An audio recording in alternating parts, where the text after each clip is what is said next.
Okay, so my paper is called The Push for Privacy, Who Will Lead Change? So what I wanted to look into is online privacy and who's going to make the most impact in improving online privacy as we move forward. Because as you guys know, we're being tracked when we go online, and that's not going to get any better anytime soon. So first, I want to just state that with online privacy becoming a bigger concern than ever, multiple parties are starting to take notice.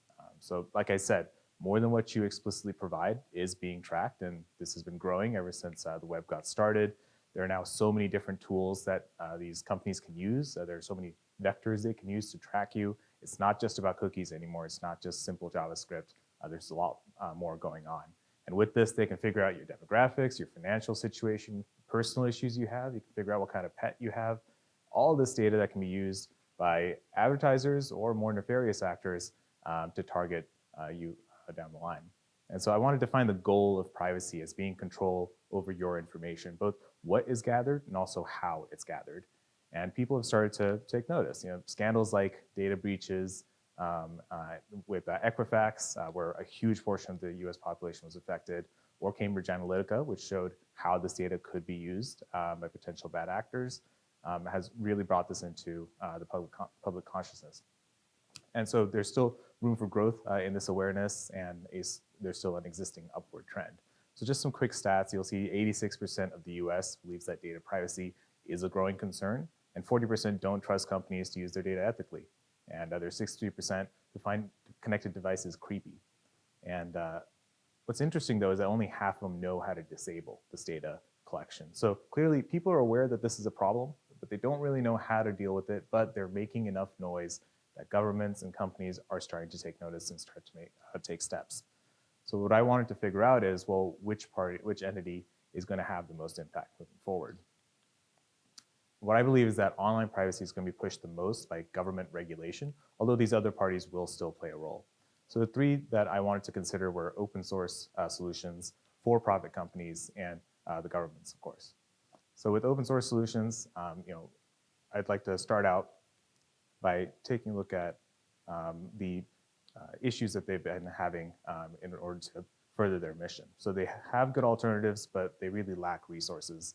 One example I would like to take a look at is the Mozilla Foundation. They're the creators of Firefox. So this is a very important player in web standards. They're a member of the W3C. They have a lot of, history with open source. They've been around a long time. Back in 2008, they had a market share of 20%, the Firefox browser. That's now down to 4%. And there are a number of reasons why this has happened. They're not bundled in with OSs like Chrome or Edge. And websites have started to be designed specifically for things like Chrome because Firefox does not have a lot of market share, so web developers are just ignoring it entirely, and that just hurts them even more. And also Mozilla being nonprofit, it's mostly funded by donations. And a lot of those donations, 90% of it, is actually coming from Google, the same company that is essentially anathema to their own mission statement. And so they're in a really tough spot, and things aren't getting better. In fact, recently their market share fell even more. And this is Mozilla, and this is a very well-established, well-known organization, and they're struggling this much. How much worse is it for those smaller guys that are still in the open source space? So some other things to consider: smartphone OSs. This is a huge place where privacy is a major concern, but that is a complete duopoly. You haven't seen any other open source OSs starting to come into the fore. Android is open source, but it's not privacy respecting. There's a lot of proprietary Google code and proprietary blobs that are built into that. And so there's no real response to that right now. And just as a small example, the Document Foundation, they created the LibreOffice Office Productivity Suite. They only had revenues of about 1.4 million euros recently. And this is probably the best alternative to, say, Microsoft Office. How are they going to take on Microsoft with that kind of revenue? So it's just an idea of how difficult it is for these open source products to really make inroads with the public. However, I do believe that there are some ways that they can improve. So there are three main actions that I'd want them to focus on. First, they need to invest more in UI and UX. This is a major roadblock for getting people to adopt these new applications. There's been a lot of improvement in this area. In the past, open source was definitely known for having terrible UI, but there has been improvement, but there's so many apps that are falling behind. And this really needs to be considered as being equal to adding new functionality. Another important change would be to improve documentation. Developers love adding new features. They do not like adding manuals. And so it's important to get them to actually take the time to write these manuals. It'll help onboard new users more easily. It'll help them see the potential and the features that are available in these products, and it'll get them to start using them. And it's important that not only we have developers starting to write these manuals, but we actually get technical writers and people who know how to distill this technical knowledge into easy to understand language and make it more accessible. Adding translations is another way of doing that. And lastly, I want them to take advantage of their strengths and start reaching out. This is something they've always been good at doing within tech-savvy circles, but they really need to start reaching out to lay people, just average person on the street, and try to get them to understand what is going on in terms of their privacy and how open source products can actually help them. So get them to care about privacy concerns and show that there is an alternative out there. But definitely the main concern that we would have is around for-profit companies. And so for-profit companies have started to make changes, but they're in too deep to guarantee any privacy. Big tech firms like Apple, we've seen the app tracking transparency change that they made, which kind of hides advertising IDs from advertisers. Google has topics for Chrome, which is another way of slightly anonymizing some of the tracking data that's sent to advertisers. And although these are good moves, one thing to keep in mind is, let's say with Apple, their large market share is why they could get away with ATT.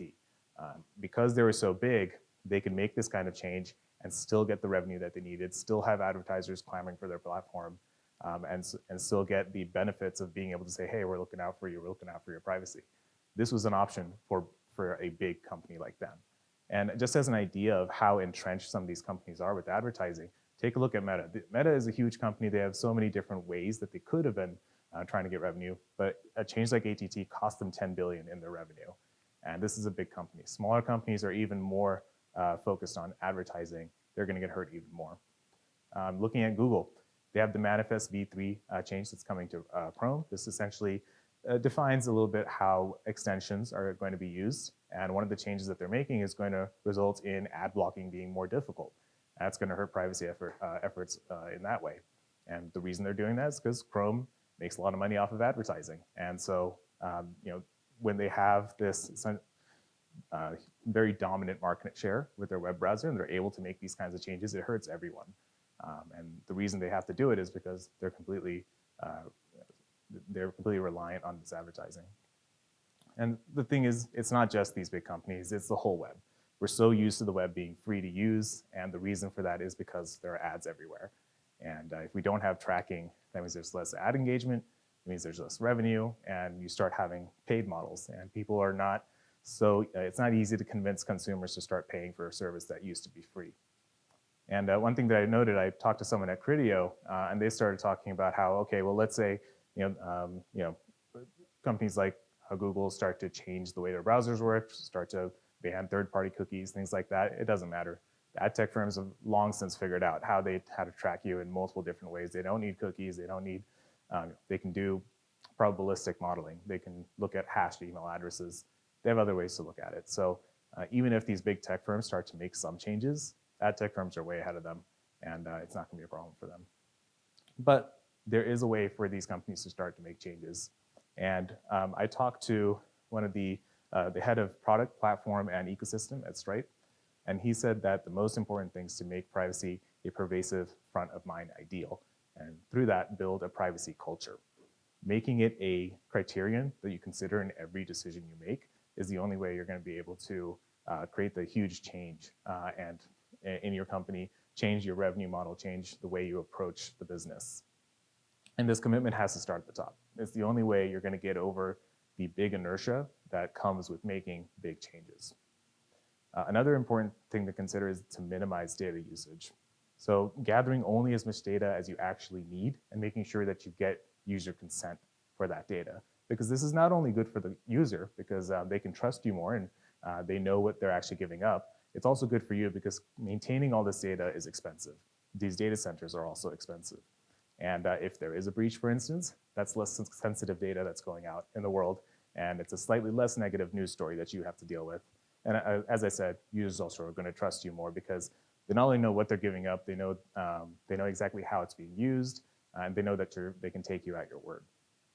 And lastly, you need to educate consumers, informing them about what is being tracked and how is important to build that trust. And also it helps to convince them to move to a paid model down the line. If they know why this paid model is better, they know exactly what the differences are, they might actually be willing to pay for it. If they're well informed, they might be willing to make that switch.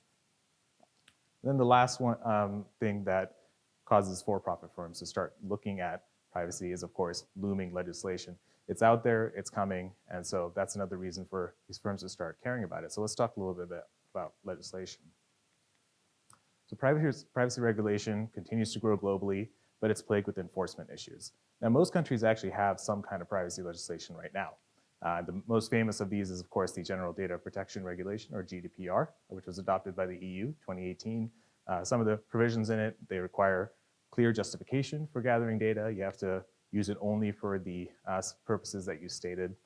There have been other bits of regulation that have shown up in the US. For instance, California has its CCPA, or the Consumer Privacy Act, in 2020, which is modeled on GDPR. The US is also considering federal privacy legislation called the American Data Privacy and Protection Act, but that's still in Congress. We'll see what comes out of that. But these laws are all kind of building on each other and have similar goals.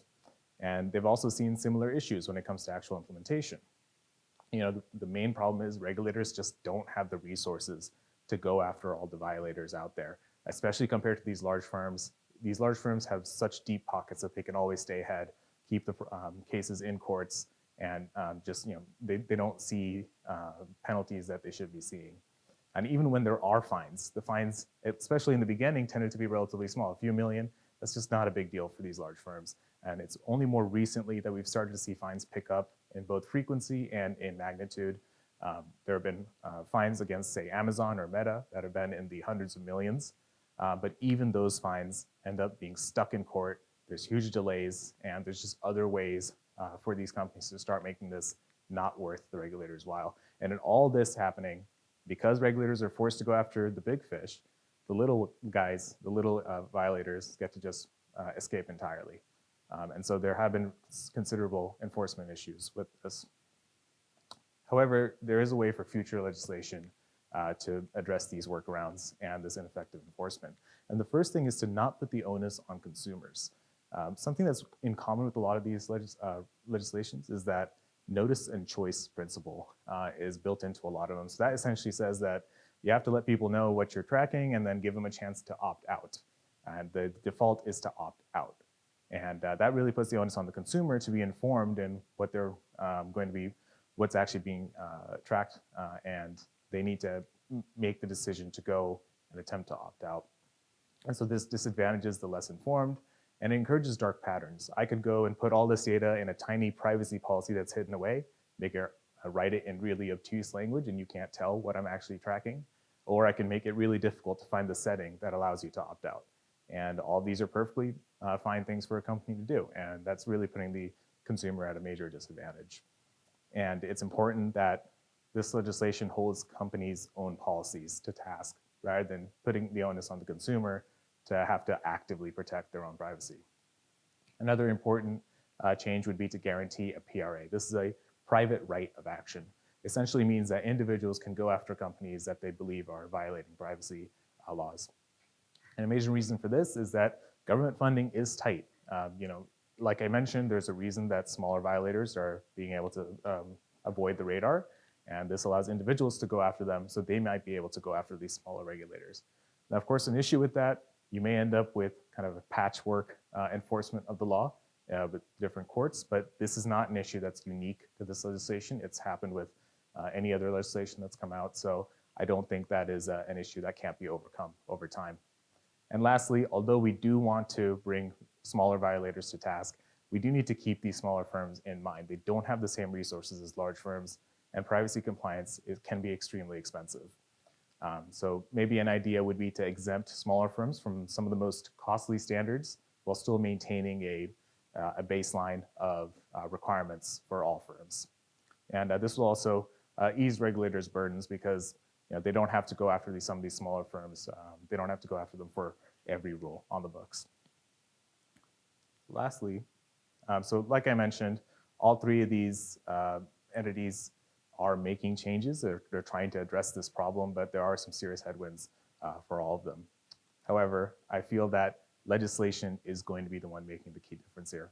So open source projects, they lack resources. They're not particularly user-friendly yet, but they're still a great testing ground for new ideas. They are still very strong in advocacy, in education, and bringing this issue to the fore. They can still provide alternative models that maybe these for-profit firms could build upon. For-profit firms are still powerful, but they're not properly incentivized. They're completely stuck on advertising. They don't have the profit motive to really go for privacy, even with public support. And even if they have the public support, they don't have the support of their shareholders. And so they're not going to make big moves right now. But they still benefit from working on privacy because of, like I said, their own consumers calling for it, and also because they know that this legislation is on the horizon, it's coming. So there's going to be some movement there. And governments, as we know, they're slow. There's been issues in enforcement, and there have been loopholes, but those loopholes can be patched with time, and inefficiencies can be ironed out with time. We saw that with GDPR in the beginning, very few fines, small fines. But now we're starting to see a bigger frequency. We're starting to see bigger fines. We're starting to see some real teeth to the law. And I believe that the immense power and rising momentum for this issue is going to be fueled by a popular mandate. Is only going to make this more powerful moving forward. So I believe legislation will be the biggest driver of change in this area. But I do want to caution you that at the end of the day, it's up to you guys. It's up to individuals to protect privacy, because without the popular demand, without you clamoring your government or companies to make these changes, there's not going to be any push. There's not going to be any change. And I believe that privacy really requires active vigilance defense to really make a difference. That's all. Thank you. Adrian? Thank you so much. This is great. I love this topic because I came from this industry. I'm curious, based on your conversations and just overall research, obviously the advertising ad tech space has has two sides of the equation. You have the advertisers, or three, I guess, the advertisers, you have the publishers who benefit from some of those ads, and then you have the companies in between facilitating that transaction.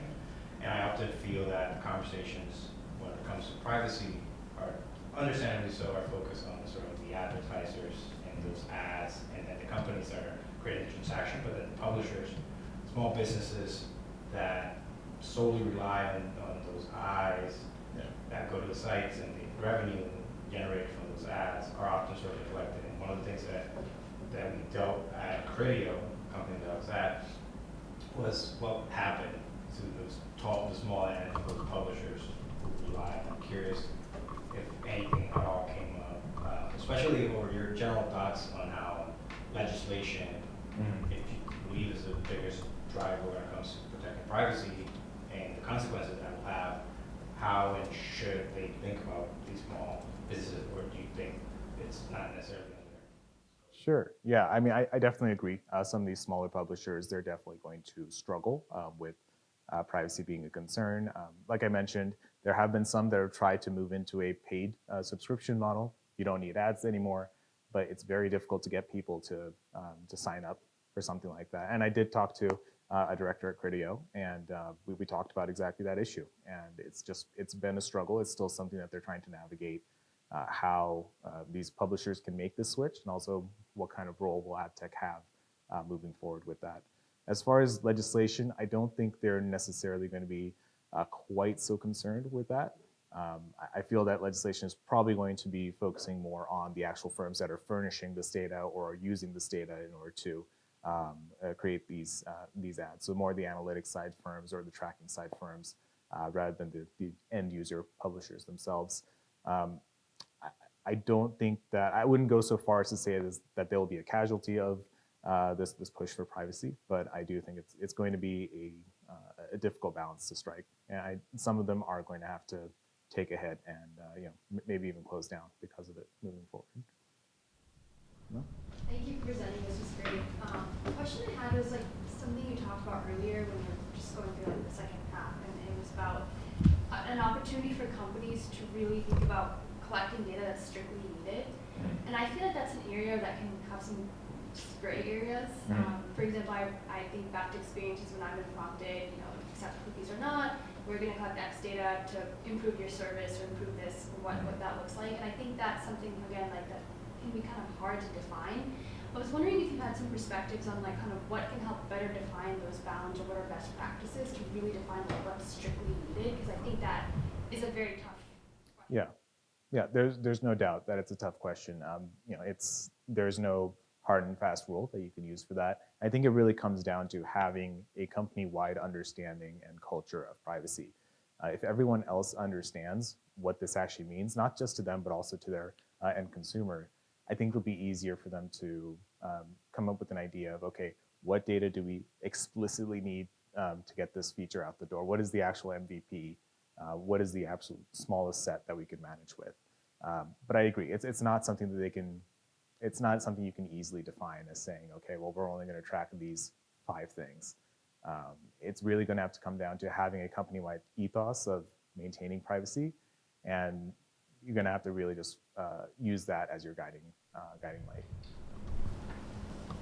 Yeah, I'm curious, you kind of talking about like both like the need for regulation, and then also like the company has to have like that, it has to have a culture around privacy in order to prioritize it.